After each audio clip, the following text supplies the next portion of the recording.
I've lost my motivation. How do I get my motivation back and not upset the apple cart of my marriage, my finances, my family? The two things I see that impact motivation the most are feeling alone in your work, and then the other thing is just the not honoring a rest time. Because hey, welcome back to the Malm podcast, where we help people conquer their mountains. This week, I got to talk to Bill. He has a very successful business. He's slowly built it up over the years, doing construction, maintenance, doing all sorts of handyman work. But his challenge is he's tired and he's kind of worn out. He's kind of almost in some ways resents what he's built. It's very successful. He has more work than he can even handle. But he's trying to figure out, how do I get my motivation back to do this work? So we talked about where our motivation comes from and what are some potential steps forward for him. So if you're in a business that you've started yourself and you're like, oh, I regret what I've built here, you might find this episode very helpful. And if you've got a challenge you're facing, I would love to talk to you about it on the podcast. You can sign up at joelmalm.com/coaching for our free 30-minute call, and we can talk through next steps for you. But in the meantime, I hope you enjoy this conversation today with Bill. My brother Bill, how are you? I'm wonderful. How are you doing today? Good. So Good. What you working on? What's your question today?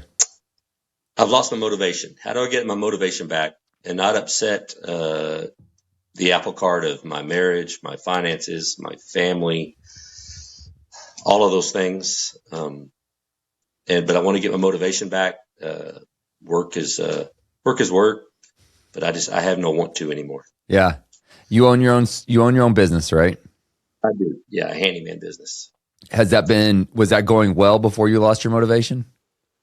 It was, and actually it still is. I mean, January's full. January is never full. February, I'm looking really good. So, I mean, I've got the business, and yesterday the phone didn't stop ringing. So I've got the business. I just don't have any motivation. Yeah, I got you. I dread the phone to ring. I dread the phone to ring because it's going to be another thing to schedule and another job out there. And it's just. I've talked to a couple people that would kill to be in your position, but I get it. All right. Like, yeah. If you're not feeling it, you're just not feeling it. Right. What are you liking about your current situation? The money is good. And I like that I can set my own time and my own hours. I like that a lot. I can focus on Denise, my wife, and then family, and then have some time to do some ministry things with the church as well. So I like that. Yeah, because you guys run a marriage ministry as well, right? Right. And a pre-marriage ministry now we're starting. So yeah, there's that, and then elders at Crossroads as well. So there's we're pretty busy with those things too. Yeah. Okay. So in terms of, I like to look at things in terms of what do we have in our backpack, right? Right. First of all, in terms of values, if you had to say which value is more important, which is more important to you, income or free time? Free time. Got it. Okay. So having control over your schedule is much more important, which one of the beauties of entrepreneurship is you can make as little money as you want. So right. Or the other way. And that's the crazy thing too. Yeah. In some ways there's no headroom, right? Like if you've got this many people calling. So the free time is your greatest value. How old are you? 58. 58. Okay. So that's. Well, I'll be 58 February 1st. So 58. Yeah. Okay. So if you had to plot out, like my ideal work week would be how many days working, how many days free to do I'm guessing, have you lost your motivation at all the ministry stuff, or is that kind of, you don't even think about that, or where's that at? I don't even really think about that. That's just kind of second nature. I enjoy doing it. I really like the marriage ministry, and then like it so much that we're stepping into this new pre-marriage ministry as well. And so I really enjoy that. So yeah. I don't know that really takes. I mean, but by the end of our session, we're pretty tired. But I think that's just natural. But my motivation is just with work. I don't know how to describe it other than I just don't. I can do all the things. I just don't want to do all the things, if that makes sense. If you had somebody to do all the things for you, and you still ran the business, would that make it different? Yeah, it would. And actually, I've got that going on right now. I picked up a pretty big job to redo and paint an interior of a house, and I put that on a guy. He's been working it, and I'm going to make pretty good money, Yeah. So it's for not doing. more the Yeah, contractor role, right? right, right. I'm going to make pretty good money by not doing much other than checking on him, make sure he had supplies, and dealing with the customer. So So in some that's ways, coming up. it's okay. So some of it is the physical element of the work you don't like anymore. Yeah, I mean, that may be part of it, Joel. Crawling through attics, crawling under houses. Those things are hard. The lifting last night about killed me, and I lifting some stuff. I was feeling it. Yeah. So yeah. Okay. So let me ask you this: if it was a personal project, would you still enjoy the work? You know, we talk about that because I've got this tiny home in the backyard that we're trying to get the little things finished, and it's a pain in the tail to get all the tools out and do all the work, and then realize I've got to put all the tools back to go to work on Monday, and so it's those kind of things that just and it just and so it makes me not want to, if Yeah. that makes sense. I don't know if it's a lazy. I don't think I'm lazy, Joel, but it's just I just don't have the motivation to do it. Yeah. So it's in some ways it's the process, just the whole process. You're just like, does that sound right? Yeah. Yeah. Yeah. Yes. Like even that, like if your tools were just in your backyard and all you had to do, your entire assignment for the week was finish the tiny house in the back, it sounds like you don't mind that. I would just knock it out. I would just knock it out. Yeah. And I could do it, but it's the process of doing that and setting it up, taking it down. Um, it, it, I need to preface this with saying my daughter's come back from college and she's working with me again. So it's been helpful to have her get the tools out and then her put the tools away. So it's a little more helpful that way. Yeah. And she's pretty good at keeping me focused. And the other thing is I can tell her what to do. She just does it. And I'm really kind of enjoying that. Where we can spread some of that around a little bit. A So whole new world when you have somebody that knows what they're doing, right?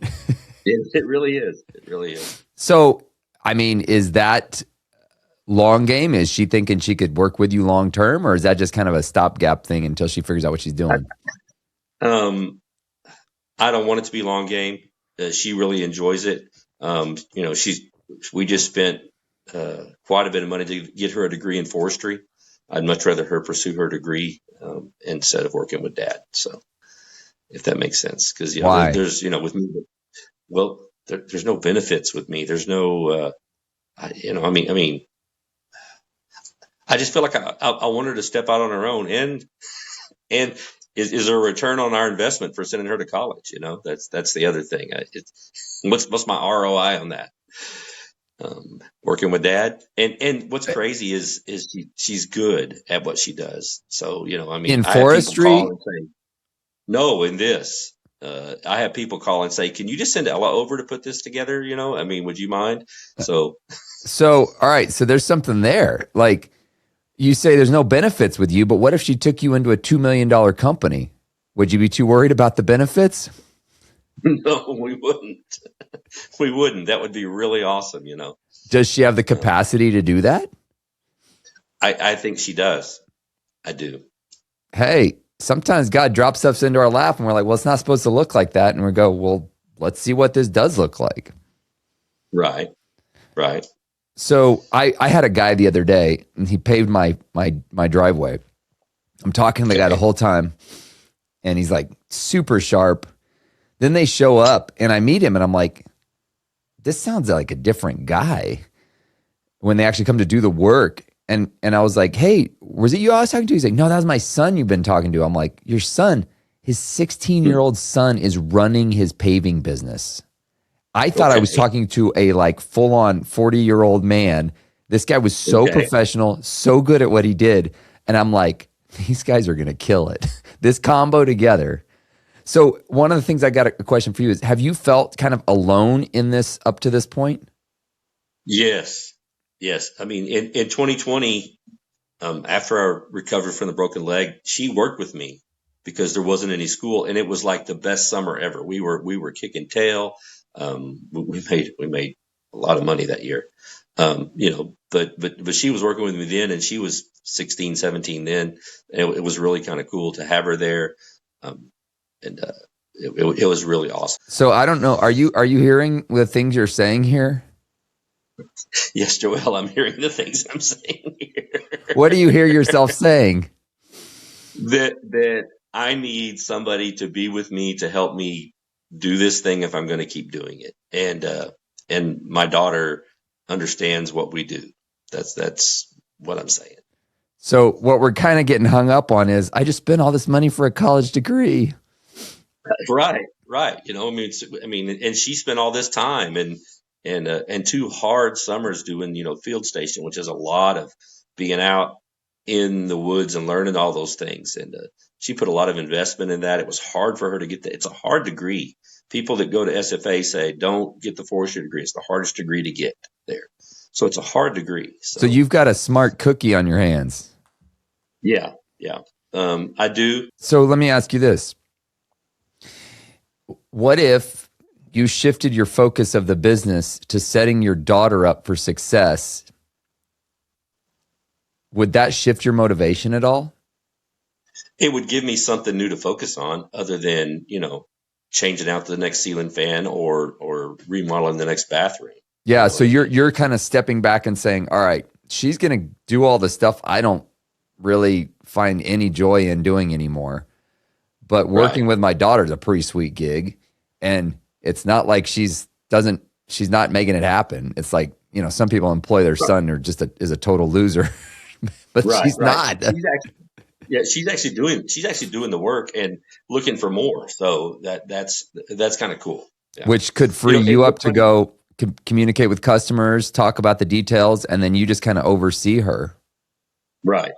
And still be there, because I can still do the work. That's not it. That's the problem, and especially if it's too much, then I can still do the work. But, yeah. Do you think that would resolve your motivation issue, or are you still thinking, I'm probably still going to wake up after 6 months from now and go, I'm done? I don't know. I don't know if it would or not, but it would be a nice, maybe help or distraction from the don't want tos. You know what I mean? It would give me something new to focus on, maybe. To see where that would go. Yeah. So you're in a business that you probably in about 2 or 3 years are going to need to wind down in terms of just physical. You could keep doing it. You could keep doing it. I see guys doing it, but me too. So let me look at this. You start getting the business over here kind of run by your daughter. You're still involved, but you're just increasingly empowering her. What would you want to be shifting towards 3 to 5 years from now? I would love to do more volunteer time, more giving. There's stuff here in Seguin that I would love to be a part of. I just don't have the time. I don't feel like I have the bandwidth for that right now at all. So if you started intentionally handing off, let's say your goal is for 2026 is I'm going to be slowly handing off 50% of the business. If she's interested, obviously it depends on if she's interested. Right. Yeah, that's the other end of that. Yeah. Yeah. If she's not, we need to have another conversation. We're like, we know the plans we have for you, dear. Yeah. See, she doesn't want that either. She doesn't want dad to have plans at all. Yeah. But if you had a conversation with her, said, hey, are you enjoying this? Because you're really good at this.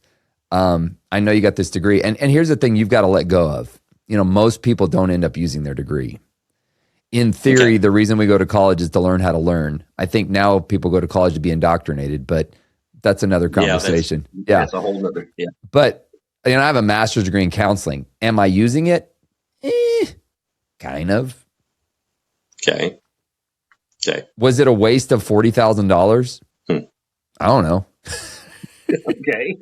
I really don't know. Sometimes I look at it, I'm like, well, that was dumb. Everything I've really learned through books. But there was some real interactive stuff I learned in college that I believe was another tool in my tool belt. And I really think college is just a tool in your tool belt. And so all that to say, what I'm wondering if 2026, the focus was, all right, let's see how high her ceiling is here. Like how Okay. high could we build this thing? And if you find you've made an extra $200,000 this year, there's your sign. There's my answer, right? Yeah, yeah. But here's my point with that is, and then you begin intentionally kind of pulling yourself back and freeing up, because you said your highest value is time, not money, which I Right. think is accurate. You can always make more money. You can't make more time. And Yeah, and I think I turned that corner probably about 3 years ago. Where I just you start realizing, yeah. I'm on the other side of it now. And in some ways, you've been handed this fascinating blessing that how many people would love to work with their kids? I'm sure there's, Right. bumping heads and everybody's got Right. their opinion, but you've got an interesting scenario here where you got a kiddo who actually likes working with dad. It's pretty cool. She does. Yeah. Yeah, So, she does. which is ministry in itself. So Right. it sounds like maybe some of it is just kind of a mental shift that you need to do. Like, Okay. get rid of was that college degree a waste of money? I just poured a lot of money into that. It won't be a waste of money if your millionaire daughter is keeping you guys afloat for the next 25 years. Right. That's pretty much. Well, there is that. Yeah. I mean, who knows where it could go, but it sounds like you got a competent child you've raised who could carry on Right. this. And then what you're working on is saying, okay, right now the business is, 80% of my time. I want to shift that by the end of this year to be 60%. And then the next year I want it to be 50%. So you've still got the income coming in, but you're also being a blessing to your daughter and whoever else you hire on. But then what you're able to do is free yourself up that free time to do more ministry. And Right. and just be real clear about kind of, I think there's nothing wrong with dangling a carrot. Say, hey, if you can increase our revenue by this much, if you're interested in this, we could work out a deal where I literally slowly hand this business off to you, and I maybe become an employee of you eventually, where I just work 2 days a week for my daughter, right? Right. I think there's tons of potential. If that sounds interesting, does that sound interesting to you? It does. I mean, I often wonder because what I started this as a ministry, Joel.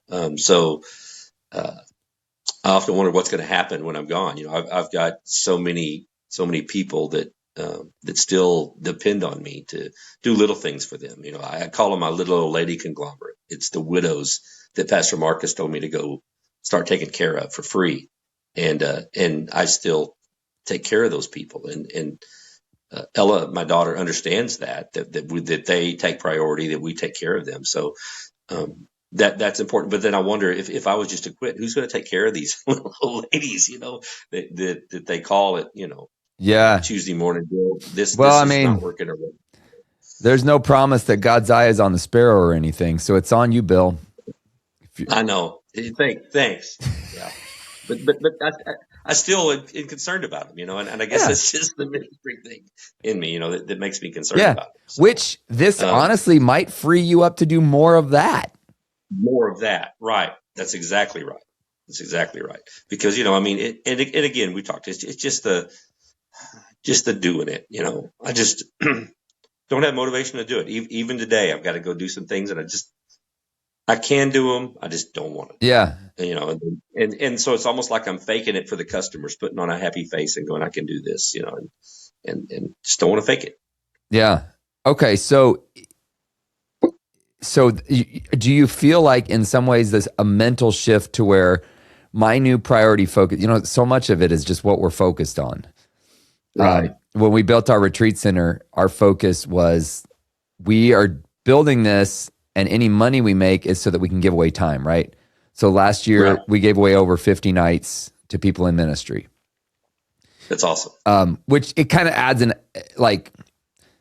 I don't know. I feel like it gives a little more purpose when things get challenging. So it sometimes just a shift in perspective. And I'm wondering if a shift in perspective of going, all right, my next season is setting up Ella to see if she could pull this off. And you'll figure out pretty quick, as you slowly add a little weight there to her backpack there, you may find it doesn't work. And if it doesn't, we'll go back to the drawing board here. But if you had that shift in mindset and you thought this morning, I'm going to work with my daughter. I'm not going to build something, and I'm going to build her instead of the business. What do you, does that ignite anything in you, or is that kind of Yeah, make you go, or you still go, well, I mean, I still got to show up you and I don't know, like that? you know, um, education is important to me. In any way, I like to teach. So, I mean, I think that's why she's able to do what she does now because I've taught her. So yeah, to just let her do more. I taught her and I've trusted her to fail even sometimes. Just let's just see what happens. So, yeah, I think that would help Yeah. to, So the idea is but I'm I waking up. have to change this, right? And I'm not going to do the tasks. I'm um, going to work with my daughter and show her something new today. So Yeah.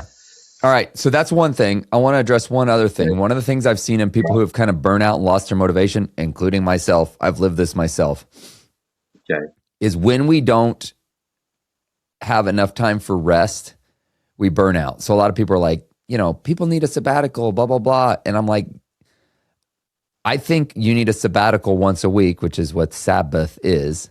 And right, if you're honoring that truly one day of nothing that you do no work, as the command says. right.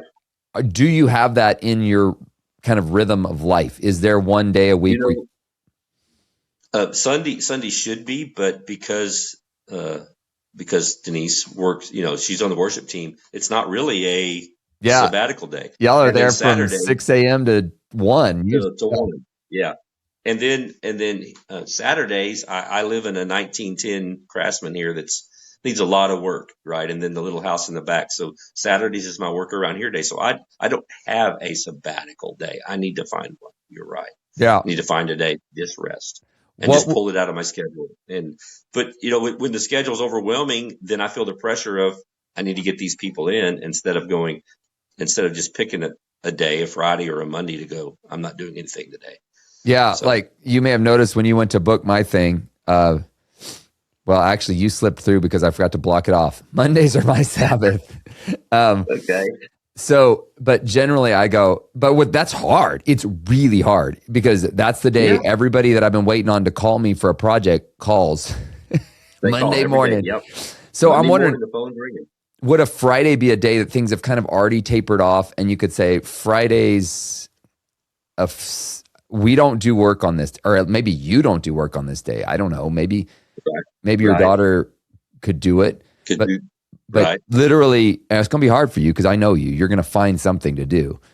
Yes, and that's just it. You're a very industrious feller. Yes. So if you set it up to where you literally said, Fridays are me personally, the business could keep going, especially if you've got Ella to do this. Business can keep going, but Friday is the day that I'm just here. And Denise your wife works on Fridays, right? She does. Yeah, she so does, it'd be a good down day where you can just spend time reading, preparing for the marrieds group. I'm guessing you're probably a little short on time for doing that.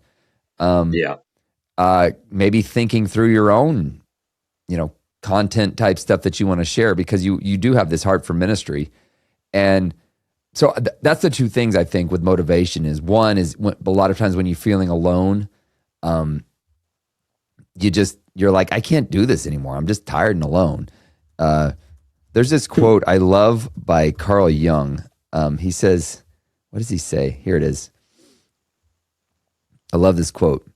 No matter how isolated you are and how lonely you feel, if you do your work truly and conscientiously, unknown friends will come and seek you out. And I thought, I've seen that, right? If you may be alone for a while when you get started, but eventually, if you're faithful, I believe the Lord sends you the people you need, and it looks like He sent you someone from your own offspring. The two things I see that impact motivation the most are feeling alone in your work, and then the other thing is just the not honoring a rest time, because it seems like God is blessing your ministry, which doesn't surprise me because you're giving away all this time to widows.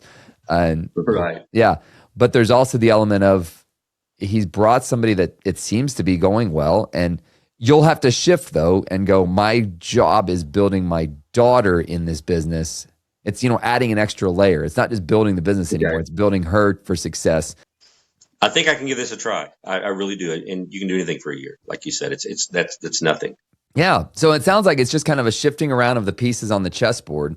All the pieces are there, which I really believe you've got everything you need right now to do what you're called to do right now with joy and love and hope and peace and patience and kindness and goodness. It's just sometimes you got to kind of reposition where everything is. And many times the thing you have to reposition is this right up here, where it's like, I'm doing the same thing, but I'm doing it for a different reason. And when you're doing it for that different reason, it's a game changer. Okay. Yeah. Yep. Yeah. And if it doesn't work, it's not a failure. What I've found oftentimes is you try these things and you go, well, that didn't work, but here's what you found out. You found out one way that you don't need to go anymore. Well, there you go. There you go. Yeah. Awesome. Well, I hope it's been helpful for you. Yes, sir, it has. Cool. I appreciate it. Yeah, you bet.